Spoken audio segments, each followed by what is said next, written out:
Hanon, no? Doon ay mga numero nga gisgutan, no? Mausad dito sa ubang mga saysay, no? Dihay duha ka matang sa pagpakaon niya, duha kay gayon. Dihay ingon sa to, duha ka pipila ka isda o 5 ka pan.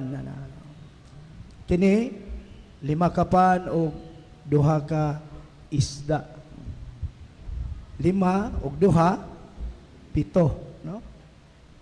Ang 7 sa Jewish numerology, sa ilahang kultura, nag-symbolize og perfect number, no? Kanang hingpit nga numero, no?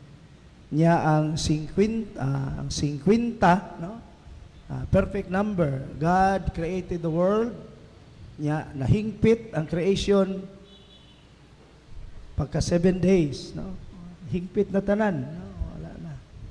Nya sunod ang gitawag og 5,000 ka tao ang gipakaon sa Ginoo, no? Sa laing saysay ni San Mateo o ni San Marcos, mo ay gitawag synoptic gospel writer, gibutang pa gyud dito 5,000 ka tawo, walay labot ang mga bata o ang mga babae, no? Sa to pa kining linibo, misgo tiyo nig linibo sa kasulatan, wala na magpasabot nga mao ginang numeroha, do na nay meaning, no?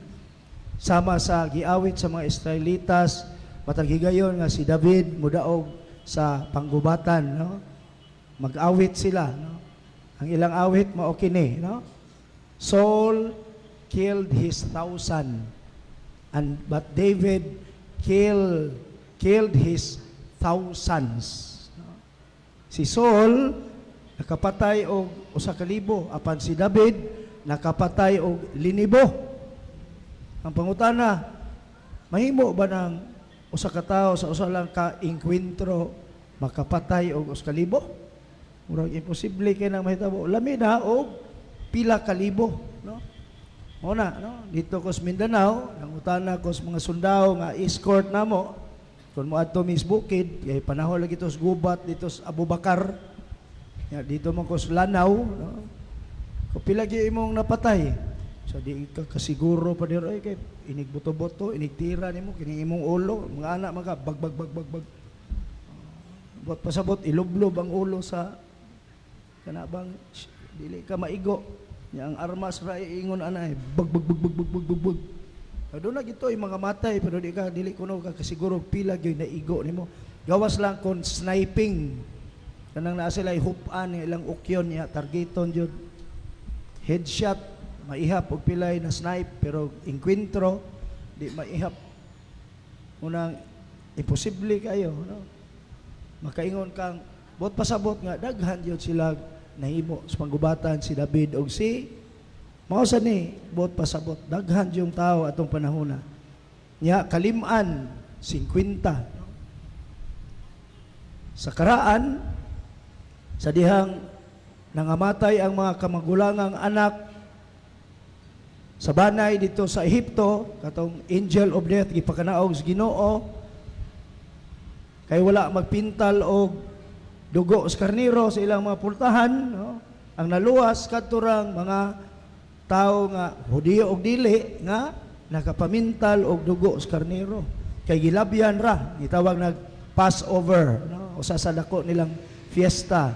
Humani adto gibuhian sila sa hari nga gitawag og paraon og gikan sa ilahang pagkalingkawas nagpanaw sila og padung sa kamingawan. Naabot sila sa kamingawan, 40 ka adlaw nilang baktas. Pag abot nila, pag ikanapulo ka adlaw nilang pagka napulo ka adlaw, ikan silang pag-abot, 40 plus 10, 50. Ihatag sa Ginoo ang Decalogue. Akatubang 10 Commandments. Ang kinatibukan, I will be your people and you will be I will be your God and you will be my people. Tungod sa pagdawat sa kasuguan, Ten Commandments, dito nagsugod ang pagkahimugso sa katawhan sa Dios. Mao ang banay sa Israel. No? Ang ihahang karaan nga ngalan si Jacob. Nahimo siyang Israel kay nidaog siya sa pagpakigbugno sa anghel, no? Sa kahigayon ni ana. No? Sa New Testament, 40 days after sa pagkamatay, pagkabanhaw sa Ginoo, misaka siya sa langit. 10 days after siya pagsaka sa langit, nanaog ang Espiritu Santo. No? Ang Espiritu Santo nanaog mikunsad mo ng 50, no? Pentecostes. Unsa man na? Yan ang panahon na 50 days after his ascension to heaven, natao ang simbahan. Kaya ang nangahadlok ng mga apostoles nangisog ug nadasig, nanggawas ug nagsangyaw sa maayong balita sa nabanhaw nga Ginoo ug niadtong adlaw gibalita nga daghan kaayo na convert tungod sa espiritu nga mikunsad. 50 days mo nang Pentecostes. 12 nakahipos og duha, napulog duha kasalin. 12 tribes of Israel oni naglangkob sa balaan nga siyudad sa Ginoo, ang Jerusalem, people of God, no? 12 ka tribo, mga pasidaan sa mga panghitabo alang sa umaabot. Muna mga igsoon.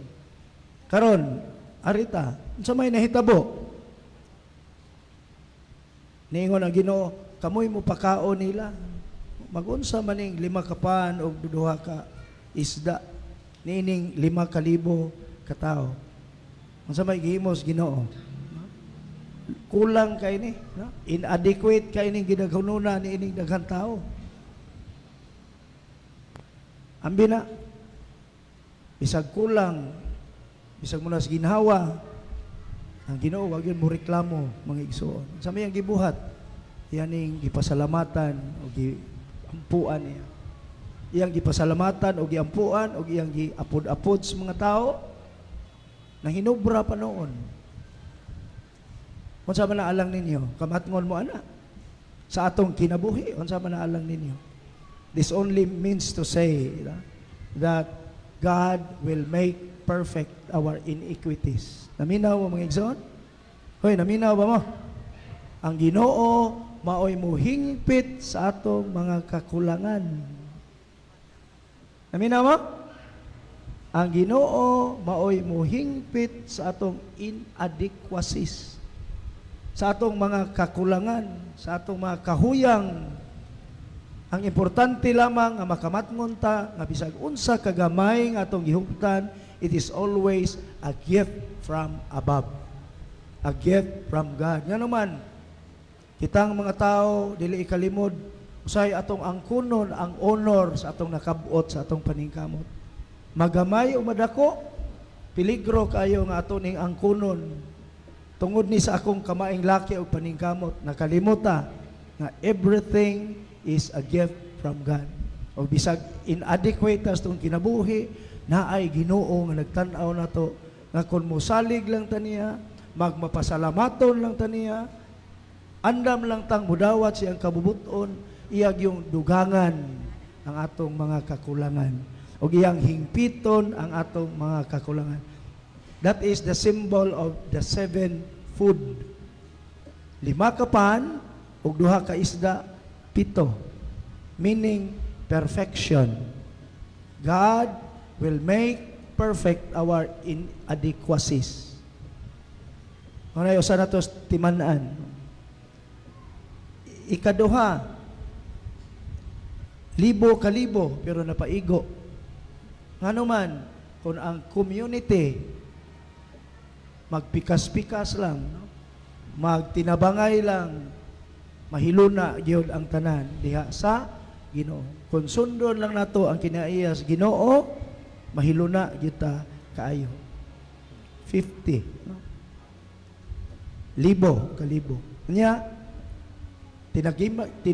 tinagkaliman, no? Diha sa gibuhat sa Ginoo sa Last Supper, iyahang gipasiuna nining adlaw karon nga ugma damlag kita mahimong Kristohanon nga banay, no? 50 mahimugso ta isip bag-ong katawhan sa Dios, the new people of God through His body and blood, through the Eucharist that He had instituted long time ago. Munang ni ata dinhi, we are all brothers and sisters of Christ. Unya, magsalo ta nining lami kayong pagkaon sa kalag. Nahimugso ta nga simbahan diha ni Kristo. Nahimugso tang iyang katawhan. 50 sa kasal is sama na golden anniversary, di ba? Kita tipik ta sa nindot kaing nahimugso nga simbahan. Ano sa nahitabo? 50 days after the resurrection of Christ. Natao kita. Muna katong higayuna, maotoy golden day na to. Maotoy golden day sa simbahan. Nahimugso ang simbahan kaya ang mga nangahadlok ng gawas. Nahimutang kabahin sa kanaang sa katawhan sa Dios. Nahitipon kita sa bag-ong Jerusalem. Maunay atong pasinay. Ikaduha, karon solemnidad atong gihandom kadtong maong hitabo nga nagpasiuna haron makamatngon ta unsay mahitabo sa Eucharistia, no? Sa ikaduhang pagbasa, matag kaon ninyo sa pan o matag inom ninyo ni ining bino, no? Buhatan ni aron paghandom nako. Dili lang paghandom kundi nituo pagyud ta sa atong gihandom. Kuno atong timan-an, ha? Nituo ta sa atong gihandom. Kapila na ni nato buhata. In my part, kung sa may danger, si kong misa, labi nagdaghan kayo, karon limay akong misa. Nay usay misas bukid magsunod. Kung sa may akong attitude niya nang gasunod nga misa. Kamo, inigsimba ninyo, kung sa may inyong karakter, kung sa may inyong attitude niya nang maong misa. Sitag balik-balik din kung sa may naas tong kaluuban, niining gitawag og memorandum or memorial nini paghandom unsa may inyong gibati nga sige naman tag misa. Ang labing dangerous kaming mga pare kay sige gyud ming gamisa. Karon sa akong bahin 5 ka misa maoray gisgutan. Unsa may gibati nako nini. Unsa may danger. Mahimo na lang mechanical ang pagmisa, no? Labi na magsunod kay kapoy. Mo na'y danger. Posible ang attitude sa pari, nga iyan na lang humanon. Ngano man, alas 5:30 kadlawon, narabay alas 6:30, nya layo kayong baryo. Nya sunod ana, na say gasunod, 1 to 3. Peligro. Na may giingon sa uban, time management ra magoy gihatag ana, mo'y importante ana. Nakabasa ko sa biography ni Monsignor Binghay, no? Kaniadto ang misa Santo Rosario 15 minutos, 10 minutos ngatos 15 minutos. Humanon ang misa kay nagsagunsol. Daghan kayo. Pero pag sulod ni Monsignor Binghay, iyang gi-regulate nga weekdays mass imbis na po ra ka minutos ngatos 15 minutos, iyang gi-regulate kinahanglang 45 minutes. Ano man, dili angay nga tungod kay daghang misa imo lang dali-dalion og misa. It's a matter of your disposition and attitude. Naminaw mo igsoon? Dangerous kay na para namo. Time management. But mind you, we do not own the time. God is the owner of the time. so that we have to use and make use of that time kanang nindot kapag gagamit time. Karon niamo dinhi unsa may inyong gihuna-huna nga mahuma na unta ang wali o mamauli na mo. Hoy, panubag mo. Wala gi mo maningog makanhanang dagko. Ha? Unsa may disposisyon na to?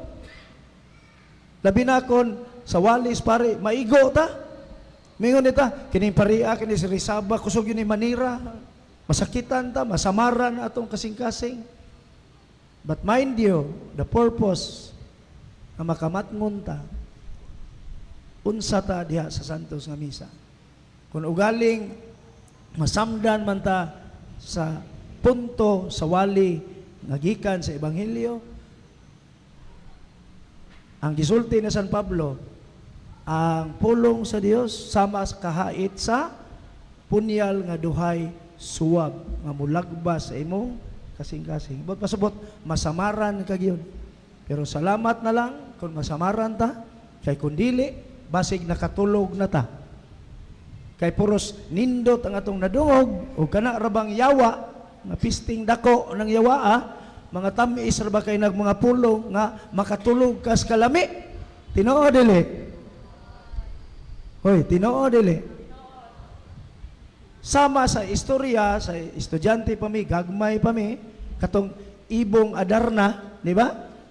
Nga kinahanglang magdala kag kutsilyo, magdala kag unsa ni katong kanang usa ba tong kalamansi ba katong gibutang nga ining katungod nimo dito imog yung samaran ang imuhang panit o patuluan nimo kalamansi kay og dili ni siya mohapdos wa kay samad kantahan ka sa ibong Adarna dukaon ka makatulog ka sa ni tungod niya inig maithan ka mahimo kang bato mao sa nang pulong si awa nga tamis kayong paminawon makatulog tas kanindot pero watay kalibutan nga nabato na di ay ta.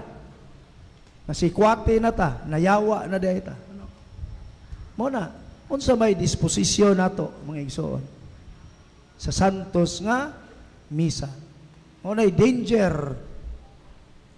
Nagisgot man tag disposisyon akong Pullman ang ipaambit ni Pope John Paul II.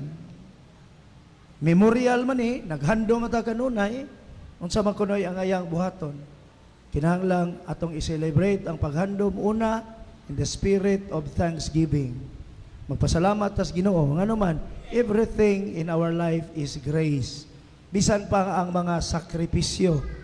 Kanigingon si Daniel, ningon ang Ginoo, kung malayo ka na nako, kung mawala ka na kanako, kastiguhon kitika sama sa usa ka amahan nga nagkastigo sa nagpangga niyang anak. Haron lang makamatngon ka. Nalayo na di ay ka nako. Gitawag ni in English o sana chastisement, no? Yung kada di mga sakripisyo mo na makapasantos na to. Mo na kastiguhon tas Ginoo. Magpasalamat ta bisan sa mga lisod, bisan mga sakripisyo nga atong matubang atong pasalamatan. Kay mao ni magpukaw na to duol pa batas Ginoo, layo pa na batas Ginoo. Ikaduha, in the spirit of hope. Mulaom gyud ta nga bisag unsay mahitabo, di gyud ta biyaan sa Ginoo. Kay wa na ganitay hope, patay gyud ta. Japan has the may daghan kayo o mortality rate sa paghikog. Asa akong nabasahan, ang Japan, high kayo mortality rate sa paghikog. Ngano man, iniglingi nila skilled sa ilang mga amigo, speakers, di katabang sa kong problema. Nig-adto niya tubangan, iyang amigo, di katabang. Paglingi, sluyo, sa iyang pamilya nga maotay, mag-agak niya, di katabang. Wa na'y mahimo, maghikog lang ko. Ngano man, nakalimot wan, wala na'y Ginoo sa taas. Naminaw mga igsoon? Faith will save. Wa gani pagtuo, walay paglaom. Wala gani pagtuo, dili mapasalamaton. Magpasalamat ano man.